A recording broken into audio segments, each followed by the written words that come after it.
మకర రాశి. నెక్స్ట్ మకరం. మకరం ధనుస్సు అయింది కదా. మకర రాశి ఫలితాలు: ఉత్తరాషాఢ 2, 3, 4 పాదాలు, శ్రవణం 1, 2, 3, 4 పాదాలు, ధనిష్ట 1, 2, 3 పాదాలు. ఈ సంవత్సరం వీరికి ఆదాయం 14, వ్యయం 14, రాజపూజ్యం 7, అవమానం 1. స్టాక్ మార్కెట్లో ఉన్న వారికి లాభాలు ఉంటాయి. గృహంలో శుభ సందర్భం ఉంటుంది. విద్యార్థులు ఉన్నత విద్యా చదువులకై ఇతర దేశాలకు వెళ్ళే అవకాశం ఉంది. ఇప్పటికే ఇతర దేశాల్లో చదువు పూర్తి చేసిన వారికి ఉన్నత ఉద్యోగ అవకాశాలు ఉంటాయి. ఆల్రెడీ ఉద్యోగం ఉన్న వారికి వివాహ గడియలు శుభయోగం కనిపిస్తూ ఉన్నాయి. అలాగే సంవత్సర సంతానం కూడా కనిపిస్తోంది. ఈ సంవత్సరం ఆర్థిక విషయాల్లో జాగ్రత్తగా ఉండాల్సినటువంటి అవసరం గోచరిస్తోంది. పెట్టుబడుల విషయంలో, నూతన వ్యాపారాల విషయంలో, భూమి గృహము కొనుగోలు విషయంలో జాగ్రత్తగా ఉండాలి. స్వయం వృత్తుల వారికి, సినిమా ఇండస్ట్రీలో ఉండేవారికి మరియు సాంకేతిక ఇంజనీరింగ్ రంగం వారికి, న్యాయవాద వృత్తుల వారికి అనుకూలంగా ఉంటుంది.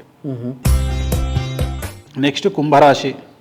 కుంభరాశి ఫలితాలు: ధనిష్ట 3, 4 పాదాలు, శతభిషం 1, 2, 3, 4 పాదాలు, పూర్వభాద్ర 1, 2, 3 పాదాలు. ఈ సంవత్సరం వీరికి ఆదాయం 14, వ్యయం 14, రాజపూజ్యం 6, అవమానం 1. నూతన గృహ నిర్మాణాలు కలిసి వస్తాయి. కఠోర పరిశ్రమ చేసి ధనం సంపాదిస్తారు. ఆర్థిక స్థిరత్వం సాధిస్తారు. ఉద్యోగస్తుల విషయంలో స్థాన మార్పులు, బదిలీలు తప్పకపోవచ్చును.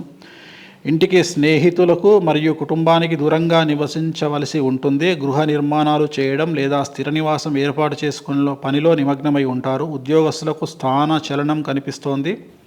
మరియు బంధువులతో, స్నేహితులతో స్నేహపూర్వకంగా ఉండడానికి ప్రయత్నించండి. ఆర్థిక వ్యవహారాలు మరియు ఆస్తి పంపకాల విషయంలో సంయమనం పాటించి ప్రస్తుతానికి వాయిదా వేయడం మంచిది. దుబారా ఖర్చులను తగ్గించుకోవాలి. విందులు, వినోదాల విషయంలో స్వీయ నియంత్రణ అవసరం. ప్రయాణాలలో జాగ్రత్తగా ఉండండి.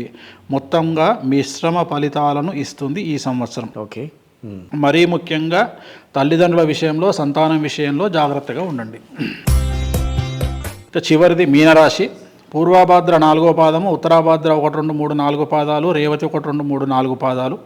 ఈ సంవత్సరం వీరికి ఆదాయం 11, వ్యయం 5, రాజపూజ్యం 2, అవమానం 4. వీరు ఈ సంవత్సరం కొన్ని సవాళ్ళను ఎదుర్కొనే అవకాశం ఉంది. కొన్ని రకాల అడ్డంకుల కారణంగా వ్యాపార వ్యవహారాలు అంతంత మాత్రంగానే ఉంటాయి. కొంత ధన నష్టం కలిగే సూచనలు కనిపిస్తూ ఉన్నాయి. ఇది ఆర్థికంగా అనుకూలమైనటువంటి సమయం కాదు. తోబుట్టువులతో గొడవలు ఏర్పడే అవకాశం ఉంది. భార్యాభర్తల మధ్యన వివాదాలు విడాకుల వరకు దారితీయవచ్చు. ఆరోగ్య విషయాల్లో జాగ్రత్తగా ఉండాలి. వైద్య వృత్తి వారికి, ఔషధ కంపెనీల వారికి, తోలు ఉత్పత్తి మరియు వినిమయ సంస్థలకు చాలా అనుకూలమైనటువంటి సమయము. మత్స్యము, మాంసము ఉత్పత్తిదారులకు విశేషమైన ఫలితాలు ఇచ్చేటువంటి సంవత్సరము.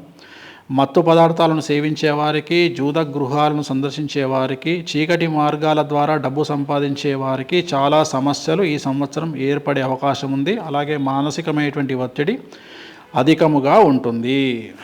ఇది ఓవరాల్గా మీనరాశి, అంటే టోటల్గా 12 రాశుల యొక్క ఫలితాలు. మేషాది 12 రాశులు.